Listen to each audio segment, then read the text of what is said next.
3스타와 5스타 특급 호텔은 매우 큰 차이가 있습니다. 여러분들이 지불하는 비용에 따라서 내가 거주하고 공부하는 환경도 달라진다는 거죠. 분명히 나는 3스타, 4스타 비용을 납부를 했는데 5스타 호텔 같은 그런 환경을 원해서는 힘들다는 거죠. 누구나 좋은 환경에서 거주하고 공부하고 싶지만 모든 환경은 부모님이 동의하신 환경 내에서 진행되게 되는 겁니다. 부모님이 만들어주신 환경이 곧 나의 최선의 환경이다 생각하고 여러분들은 주어진 환경 내에서 최선을 다하고 큰 학업적 성취를 이루시길 바라는 마음으로 이 영상을 만들게 되었습니다.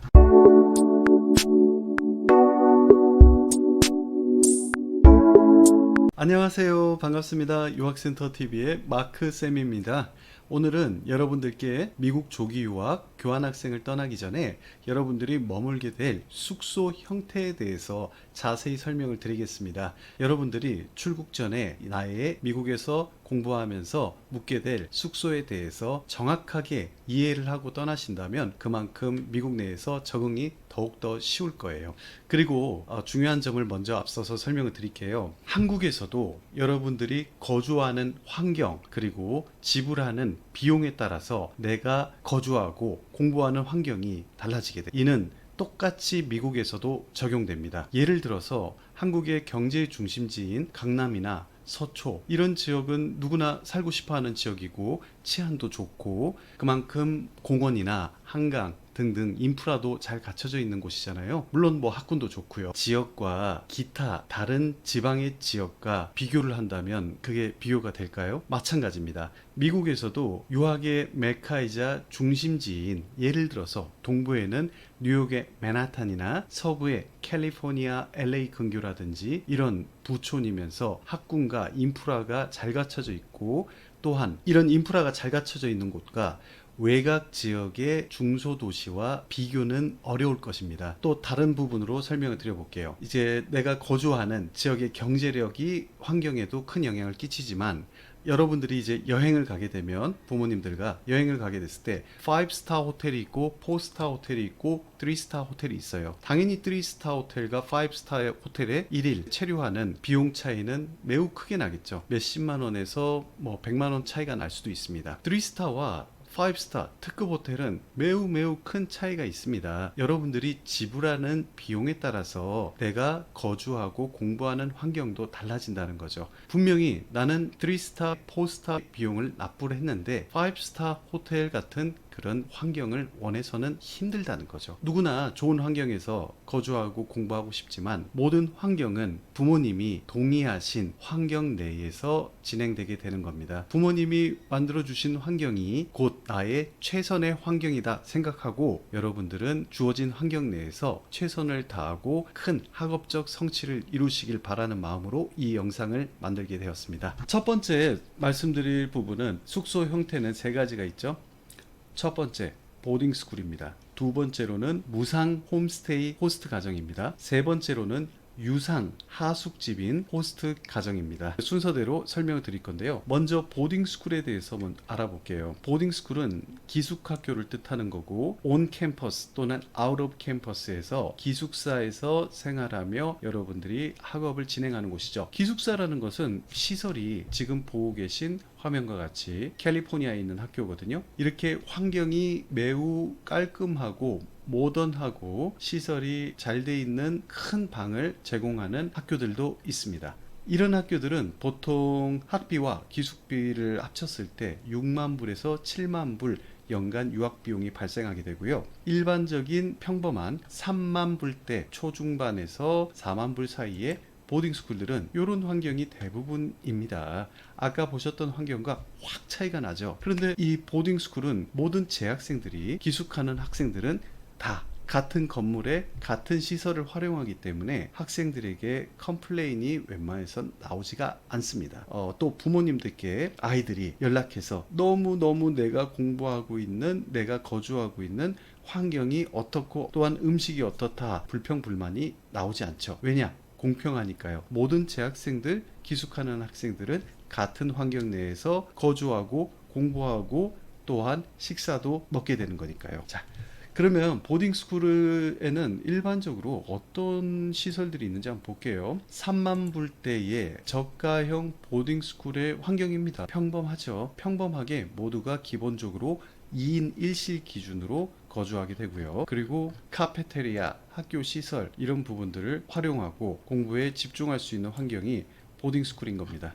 이런 식으로 기숙사는 뭐 2층 침대 또는 트윈베드 이렇게 나눠지게 되는 거고요. 그러면 이제 식사하게 되는 환경이나 공부하게 되는 여러 모든 환경, 시설 그리고 인프라들은 사실 비용에 따라서 조금씩 달라질 수밖에 없습니다. 앞서서 마크쌤이 보여드렸던 위의 학교 요 환경 있죠. 여기는 3만 불대 학교예요. 그렇기 때문에 전체적으로 학교의 모든 시설들이 모던하고 그렇게 막 깔끔하지는 않습니다. 하지만 그 비용대에서는 가성비가 굉장히 괜찮은 학교죠. 오래된 학교들이기도 하고 최신 시설로 레노베이션을 해놓지 않은 곳들도 꽤 있습니다. 반면에 비용을 조금 더 들여서 4만 불 중반대로 가게 되면 학교의 시설과 나의 기숙시설 그리고 공부하게 되는 환경, 카페테리아, 기숙사 이런 모든 부분들이 굉장히 달라지게 됩니다. 앞서 봤던 기숙사랑 큰 차이가 있죠. 즉 이거를 설명드리고 싶었어요. 비용에 따라서 나의 공부하는 숙소 형태는 달라질 수가 있고 가장 선호하는 숙소 형태인 기숙사, 보딩스쿨은 캠퍼스와 일치형으로 온캠퍼스로 운영되는 곳들이 대부분이기 때문에 내가 통학 시간을 버리지 않고 공부에 집중하며 방과 후 활동들, 스포츠 활동, 클럽 활동, 엑스트라 활동들에 제약 없이 참가하면서 모든 학생들이 공통적인 시설을 같이 활용해서 사용하고 있다. 이게 특징이겠습니다. 그래서 대부분 기숙사를 많이 선호하는 이유이기도 합니다. 그럼 이제 두 번째로 무상 홈스테이 가정, 미 국무부 교환학생 프로그램을 통해서 여러분들이 출국하게 되는 가정들에 대해서도 보여드릴게요. 일반적인 미국 가정들은 이렇게 생겼어요. 다 타운하우스에서 거주하죠. 그리고 여러분들이 이렇게 배정을 받게 되면 시설적인 집의 외관과 내가 체류하게 될 방 이런 시설 사진들도 다 유학센터를 통해서 받게 되십니다. 무상 호스트 가정의 차이는 유상과 어떤 차이가 있을까요? 간단하게 설명드릴게요. 무상 호스트 가족들은 교환학생 프로그램에서만 제공됩니다. 그리고 이 분들은 일절 비용을 받지 않고 만 20세 이상의 성인들은 법적 검증을 마친 가족들이고 딸로, 아들로, 자녀로 교환학생들을 본인들이 여러분들의 원서, 자기소개하는 영상, 자기소개서, 사진, 그리고 한국에서 살아왔던 나의 히스토리, 내가 좋아하는 특기, 미국에서 공부하고 교환학생을 하고 싶었던 이유, 이런 내용들을 보고 나와 이 아이와 우리 가족들이 함께 1년 동안 살면은 굉장히 행복하겠구나, 좋겠구나 생각하셔서 여러분들을 선택하신 굉장히 책임감 있는 행복을 추구하는 가족들입니다. 그렇기 때문에 일절 비용을 납부하지 않게 되고요. 평범하게 일반적인 방들은 다 이렇습니다. 굉장히 부잣집이죠. 캘리포니아에 있는 굉장히 여유 있는 가정으로 갔던 학생의 경우를 보면 집부터가 외관부터가 좀 많이 남다르죠. 거실, 학생이 사용하게 될 욕실, 그리고 학생이 사용하게 될 방. 방은 비슷비슷해요. 어디가 특별히 엄청나게 좋고 엄청나게 나쁘거나 하진 않습니다. 그리고 여러분들은 무상으로 체류를 지원받고 가족 구성원으로서 그 집의 자녀로서 무상 가정 내에서 호스트 가족의 일원이 되기 때문에 이 뭐 시설 가지고 부모님께 컴플레인하거나 문제를 제기하거나 하진 않죠. 자, 이거는 국무부 교환학생 프로그램 학생들에게 제공되는 일반적인 가족들의 시설은 이러하다라는 걸 설명드린 거고요. 마지막으로 세 번째, 오늘 마크쌤이 굉장히 중요하게 생각하는 부분이에요. 유상 호스트, 유상 홈스테이 가족. 여기는 한국말로 하숙입니다. 홈스테이 가정에 대해서 상세하게 설명드리겠습니다. 앞서 두 번째 보여드렸던 무상 홈스테이 가정과 크게 다를 건 없어요. 무상의 경우에는 여러분들이 가족 구성원으로서 교환학생 프로그램을 통해서 미국에 가게 되는 거기 때문에 모든 부분들이 무상으로 지원받고 가족들과 주말과 또는 공휴일에 행사에 참여하게 됩니다. 하지만 우리가 F1 학생 비자를 통해서 유상 체류를 지원하는 호스트 가정으로 가게 될 경우에 한국말로는 이건 하숙이기도 하고, 이 가정에서는 가족들과 많은 행사와 이벤트를 진행할 필요가 굳이 없습니다. 하지만 공통되는 게 있는데요. 유상이든 무상이든 호스트 가정에서는 여러분들이 집안일을 같이 해야 됩니다. 무상 호스트 가정 같은 경우에는 뭐 쓰레기를 버린다라든지 개나 고양이를 키우는 집들이 한 70% 정도 되기 때문에 산책을 시킨다라든지 밥을 준다라든지 하는 미국 가족 구성원으로서 자녀들이 하게 되는 집안일, chores,를 같이 하게 되는데요. 유상 홈스테이 가정에서는 그런 chores는 꼭 할 필요가 없습니다. 하숙집에서는 한국도 마찬가지죠. 여러분들이 호텔에 묵어도 마찬가지입니다. 기숙학교인 보딩스쿨, 가장 비싼 프로그램이죠. 기숙학교로 가더라도, 호텔을 가더라도 여러분들의 빨래는 일주일치를 모았다가 빨래 바구니에 모아놓고 주말에 빨래를 해야 됩니다. 그리고 여기는 건조기를 사용하는 문화이잖아요.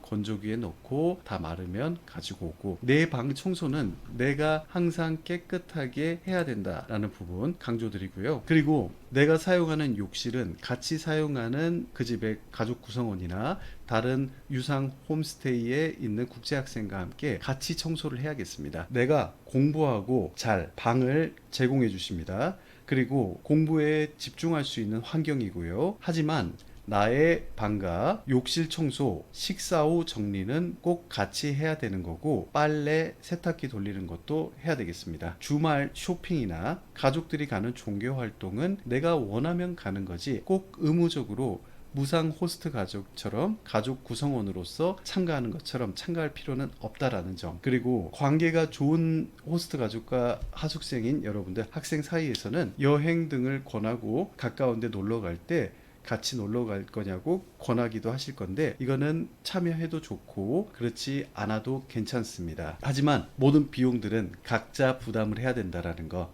그리고 식사에 대해서 설명을 드릴게요. 미국 가면은 세 끼를 다 주는 거 아니냐라고 물어보시는 부모님들이 많으신데, 아침에는 굉장히 바쁩니다. 여러분들은 새벽 6시쯤 일어나고 학교 갈 준비를 하게 될 건데, 정신없이 준비하고 다들 등교하고 이제 커뮤니티를 할 준비를 하기 때문에 시리얼이라든지 빵이라든지 삶은 계란이라든지 또는 샐러드라든지 이렇게 간단한 음식들을 서로가 각자 먹고 학교를 등교를 하거나 출근하는 거죠. 그리고 점심내는 학교에서 학식을 일반적으로 사 먹는 거고요. 카페테리아에서 점심을 사 먹습니다. 이 도시락을 싸주냐고 물어보시는 경우도 있어요. 도시락을 싸주는 것은 유상 호스트 가족들의 의무가 아닙니다.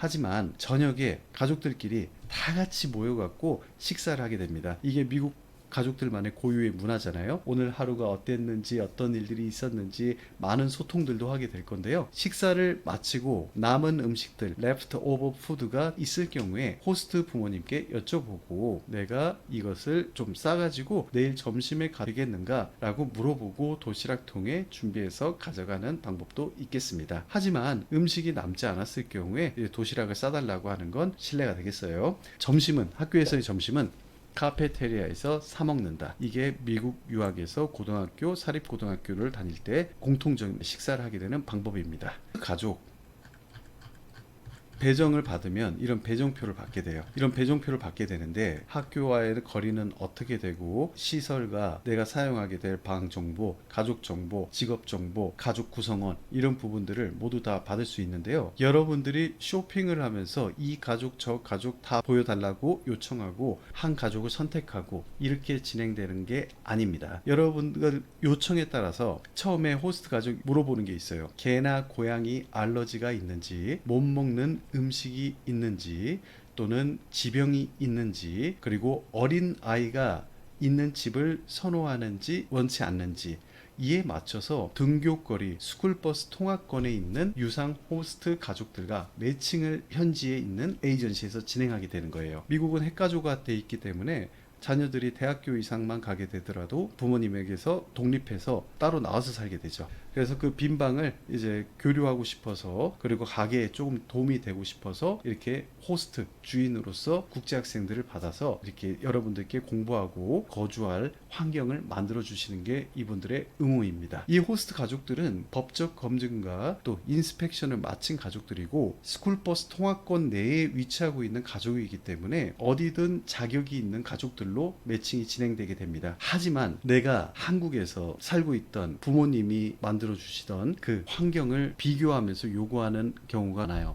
이 부분에 있어서 여러분들이 꼭 알아야 될 부분을 지금 설명드리려고 합니다. 배정표가 왔는데 가족이 그냥 마음에 안 들어요, 바꿔주세요 라고 한다면은 비용을 200불에서 300불의 재배정 비용을 납부하고 변경을 요청할 수 있습니다. 진행되는 미국의 재단이나 에이전시에 따라서 조금씩 차이는 있을 수 있고요. 변경이 가능한 이유들에 대해서도 좀 설명을 드릴게요. 그냥 마음에 안 들어요. 여기는 뭐 내가 한국에서 지내고 있는 환경과 너무 달라요.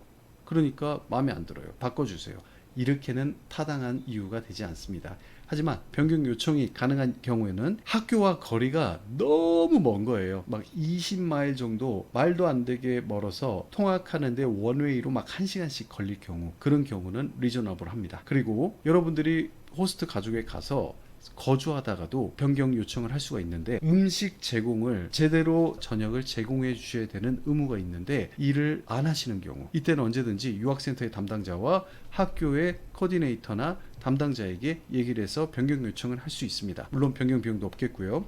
왜냐? 협의된 사용에 위반한 거니까. 그리고 협의된 내용 이외에 추가적인 어떤 비용 요구를 계속 청구하고 요구하는 경우, 이것도 해당 사항이 됩니다. 그리고 욕설, 가족끼리의 불화, 고성이 계속해서 생기는, 사람들끼리 살면서 부부싸움 하는 경우도 한두 번 있을 수 있겠죠. 그거 정도는 괜찮겠지만 계속해서 내가 공부하기에 집중할 수 없게끔 시끄럽고 방해가 되는 경우, 이런 경우에는 타당하게 변경해 달라고 요청할 수 있습니다. 좀 문제가 있었던 점들이 있어서 그거에 대해서 공유를 할까 합니다. 배정표를 받고 계속해서 변경 요청을 하는 경우입니다. 호스트 가족들이 배정표를 받았을 때는 그분들의 사회에서 어떤 활동을 하시는지, 직업도 나오게 되고 나이도 보실 수 있고 가족 구성원들의 자녀가 있는지 없는지, 그리고 개나 고양이가 있는지 없는지, 왜 이 호스팅을 하시는지, 그리고 학교와의 거리 등등 이런 모든 사진들을 다 보게 되는데요. 굉장히 여유가 있는 집이었어요. 뒤뜰에 풀장도 있는 집이에요. 더욱더 중요한 거는 호스트 부모님이 양쪽 다 변호사예요. 사회적으로 높은 위치에 있는 직업을 갖고 있고 아이가 갔을 때, 우리 학생들이 갔을 때 어떤 법적으로 문제는 생기지 않을 만큼 상식이 풍부하신 분이겠다라는 걸 유추해 볼 수가 있겠죠. 마크쌤이 일을 15년을 했는데 사실 부모님이 양쪽 다 법조인인 가족은 본 적은 처음이었습니다. 헌데 한국의 부모님, 어머님께서 계속해서 변경 요청을 하는 거예요. 아니 집도 시설도 너무 좋고 뒤뜰에 풀장도 있고, 그 더 중요한 점은 그 집 딸들이 가게 되는 같은 학교에 고학년을 다니고 있어요. 그러면 그 집 딸들이랑 같이 통학을 하는 거잖아요. 그 라이드도 차로 주시기로 했고요. 20분 거리밖에 안 되고, 근데 거리가 멀다는 겁니다. 이거를 한국같이 비좁은 땅에서 아파트에서 닭장처럼 우리는 모여 살 수밖에 없는 환경이고, 미국은 전 세계에서 영토가 3위로 넓은 국가입니다. 저 넓은 국가에서는 아파트에서 플랫 이렇게 모여 사는 것을 선호하지 않고요, 누구나 본인의 앞뜰과 뒤뜰에 가족들끼리 사용할 수 있는 인프라와 공간을 여유롭게 만끽하면서 살기를 원하죠. 근데 한국식으로만 생각해서 이 정도 거리면은 버스로 몇 분 거리고, 한국이었으면은 뭐 경기도 어느 도시와 서울의 거리다 하면서 차로 20분 거리 통학을 집에서 시켜주시는데, 그리고 직업도 그렇게 훌륭하고 시설도 그렇게 훌륭한데 계속해서 변경 요청을 하는 겁니다. 결국에는 다시 말씀드렸어요. 호텔을 가더라도, 특급 호텔 5스타를 가더라도 모든 게 나의 마음에 들 수가 없어요. 여러분들의 부모님, 가족들과 살면서 있던 그 환경이 미국에서 이어질 수 없다라는 거죠. 그래서 잘 설명드렸어요. 내가 그 주어진 환경 내에서 최선을 다해서 학업적 인프라 잘 활용하고 학교에서 성취를 보이고 잘 활용하면 좋겠습니다. 내가 있는 곳이 지옥 같을지 내가 있는 곳이 천국과 같을지는 나의 마음가짐에 달려 있습니다. 모든 게 불만족스럽고 불만스럽고 한국 음식이 필요하고 뭐 호텔과 같은 시설들이서 살아야 되고 한다면 가장 앞서 말씀드렸던 보딩스쿨을 가면 돼요. 보딩스쿨도 비용이 3만 불 때가 있고 4만 불 때가 있고 5만 불 때가 있고 유학의 중심 메카에 있는 곳들은 6, 7만 불 때의 비용을 납부하고 갈 수 있습니다. A 플러스 등급의 가장 학업적 환경이 잘 만들어주는 인프라가 잘 거쳐져 있는 학교들이고 명성 있는 학교들이고 거기다가 기숙사 시설도 좋습니다. 새로 레노베이션 돼 있는 시설 좋고 넓은 기숙사 사용할 수 있습니다. 하지만 부모님께서 나에게 고려를 해서 부모님의 예산에 맞춰서 진행해 준 환경에 너무 불만을 갖지 말고 주어진 환경 안에서 여러분들은 잘 활용해서 미국 유학 생활을 잘 이어나가기를 바라는 마음에서 이 영상을 찍게 됐습니다. 마음가짐에 대해서 마지막으로 설명드리고 마무리할게요. 예로 대하면 예로 보답받는 건 국제적으로 어디서든 통용되는 현실입니다. 감사와 사과, 대화와 경청, 배려와 이해도 인간관계에 있어서 매우 중요하겠죠. 예의 바르고 가정교육을 잘 받은 아이들은 밖에서도 같은 행동을 하고 전 세계 어디서든 그런 아이들은 사랑받고 존중받습니다. 좋은 관계는 존중과 노력이 오고 가는 것이죠. 내가 주어진 환경 안에서 존중받고 사랑받는 그리고 학업에 집중할 수 있는 그런 환경을 만들어 보도록 하시죠. 자, 여러분들 파이팅입니다. 여러분들 이제 영상 잘 보셨고 도움이 되셨다면 구독과 좋아요 부탁드립니다. 여러분들의 구독과 좋아요는 마크쌤의 미국 유학 영상 제작에 있어서 큰 원동력이 되고 있습니다. 그럼 여러분들 다음에 또 뵐게요. 이만 가보겠습니다. 바이바이.